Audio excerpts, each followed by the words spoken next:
Meus irmãos, a paz do Senhor Jesus, passando aqui para meditar um pouquinho na palavra de Deus, fundamentado no livro do profeta Daniel, o último daqueles que nominalmente são conhecidos como profetas maiores.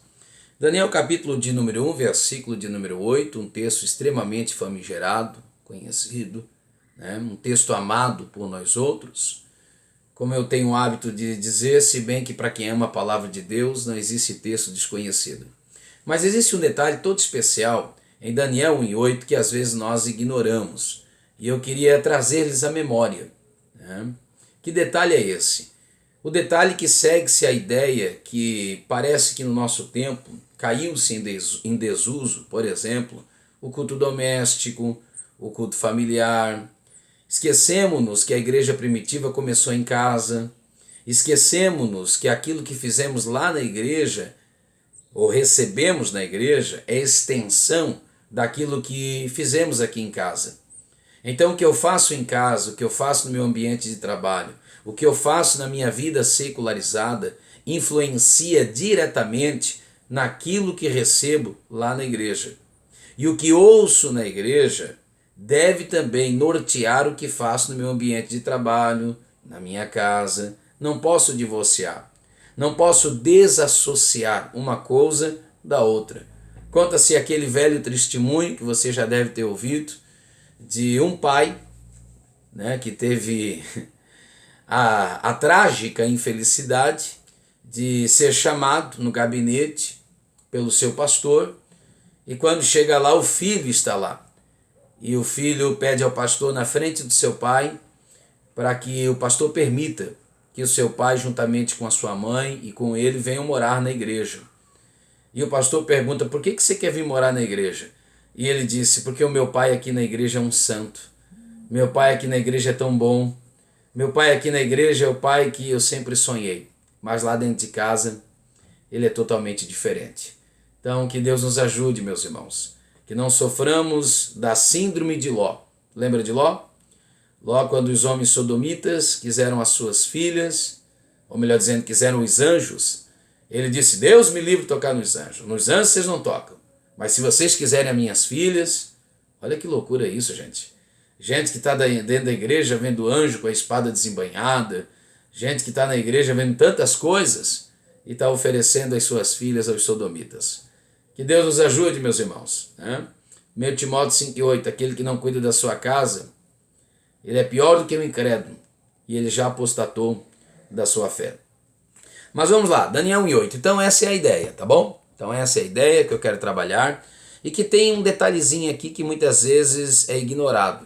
Assim como muitas vezes, né, nós falamos, como não falar de Naamã? Mas como esquecer daquela menina? E como aquela menina manteve a sua fé? Falamos, por exemplo, né, do sacrifício de Abraão e Isaac em Gênesis 22, e às vezes esquecemos de uma coisa: Isaac tinha uma noção exata de culto, porque o Abraão havia passado para ele. Não houve resistência. Isaac tinha força física, uma tipologia do Cristo, assim como Cristo não resistiu, assim como Cristo não resistiu à vontade do Pai de sacrificá-lo no Calvário, por um propósito bem firmado. Jesus disse: ninguém tira a minha vida, sou eu que a dou. Assim Isaac também tem aproximadamente 25 a 26 anos, seu pai com quase 130 anos. É claro que havia força física no Isaac se quisesse resistir a Abraão, mas ele não o fez, porque tinha uma noção de culto muito bem esclarecida. E a Bíblia é tão clara em dizer isso, né, que o próprio Isaac pergunta a Abraão: tem uma lenha necessário para o sacrifício, temos o fogo, temos o cutelo, mas o cordeiro, aonde está? Então Isaac tinha uma noção de culto, né? Havia sido transmitido para ele, passado para ele, essa noção de culto. A mesma coisa aplica-se a Caim e Abel. Abel percebeu, ouviu a história de seu pai Adão e percebeu. Caim não percebeu, Caim desapercebeu-se. Caim vai ofertar a Deus fruto da terra, porque Caim é lavrador da terra. Seu pai Adão também é lavrador da terra. Quando Adão peca, ele vai aonde? Ele vai ao fruto da terra. Toma folhas de figueira, lembra disso? Tenta tapar a sua nudez. E Deus faz o quê? Mata um animal. Então Abel, ao ouvir essa conversa de Adão, percebeu: é assim que Deus gosta, é assim que eu vou fazer. Então, cultos têm princípios a serem observados. Olha que coisa interessante. Termos noções claras e nítidas acerca de um culto a Deus. Então, isso fará toda a diferença nos nossos filhos. Salmo 71:18, Davi disse: quando os meus cabelinhos estiverem embranquecidos, ensina-me a anunciar essa nova geração as maravilhas do teu amor. Leia Salmo 78, verso 5. Leia o Êxodo capítulo 12, verso 26. Seus filhos vos perguntarão que culto é esse, e vocês têm que ter a resposta na ponta da língua. Porque a noção de culto que os nossos filhos têm é a noção de culto que nós passamos para eles. Nossos filhos enxergarão nossos cultos com a lente dos nossos olhos. Quer ver? Daniel 1:8. É a mesma ideia, porém em um texto diferente. Todos conhecem, né? Diz assim: e Daniel assentou-se no seu coração não se contaminar com a porção do manjar do rei, nem com o vinho que ele bebia, porquanto pediu. Olha bem, ele fez um assento, mas não ordenou, pediu, não perdeu consciência, pediu, não deu ordem, não mostrou insubmissão ao chefe dos seus eunucos que lhe concedesse não se contaminar. Ele tinha noção que era uma contaminação. Ele pediu ao seu líder, ao seu chefe, não perdeu a noção disso. Sabia princípios de autoridade para que não se contaminasse. Só que isso aqui para Daniel poderia trazer-lhes retaliações. Isso aqui para Daniel poderia jogar na lata de lixo a maior oportunidade da sua vida. Daniel aqui deve ter aproximadamente 16 anos de idade. Aproximadamente 70 anos se passam e a mãe de Dário faz uma pergunta para Daniel extraordinária. A mãe de Dário pergunta: és tu ainda aquele mesmo Daniel? Que coisa maravilhosa, né? O tempo não fragiliza a fé firme de Daniel. Agora a minha pergunta é: como é que um menino de 16 anos de idade joga a maior oportunidade da sua vida ou põe a maior oportunidade da sua vida em risco? Com base no quê? Como é que esse moço tem tanta estrutura espiritual para tanto? A gente precisa pensar nisso. Como, irmãos? Como Daniel tem tamanha estrutura? Qual a base para entendermos isso?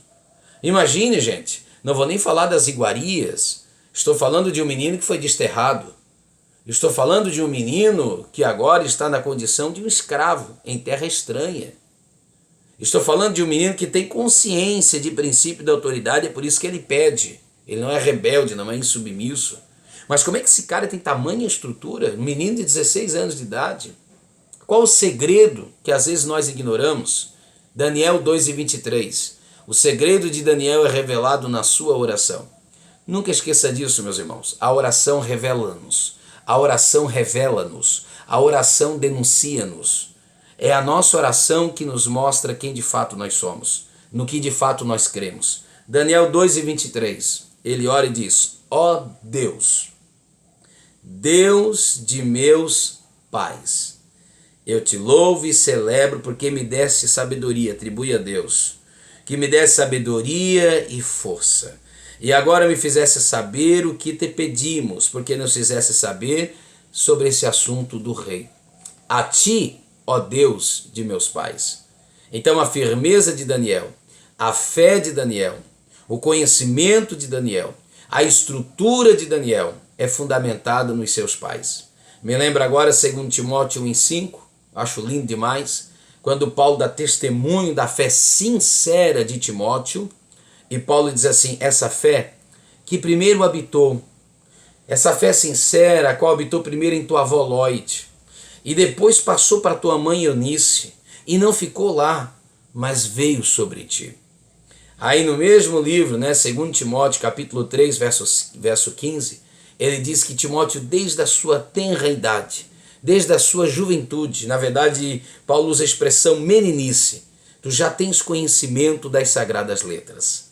Então que Deus nos ajude a anunciarmos essa nova geração as maravilhas da sua lei. Queremos que nossos filhos sejam bem crentes? Precisamos ser crentes o suficiente para que eles vejam em nós essa fé, que não é manifestada apenas no que dizemos, mas sobretudo no que fazemos. Que Deus ajude Cristo Jesus. É só um pensamento, esse é nosso ponto diário. Tentei abrir a janela aqui para ficar um pouquinho melhor a visibilidade, não sei se melhorou ou piorou. depois de editar e enviar o vídeo é que eu poderei observar. Nosso propósito aqui, você sabe, não é qualidade, nem áudio e nem visual, mas é Bíblia, né? A Bíblia fala por si mesmo. Que Deus te abençoe em Cristo Jesus. Esse é o nosso pão diário. Amém.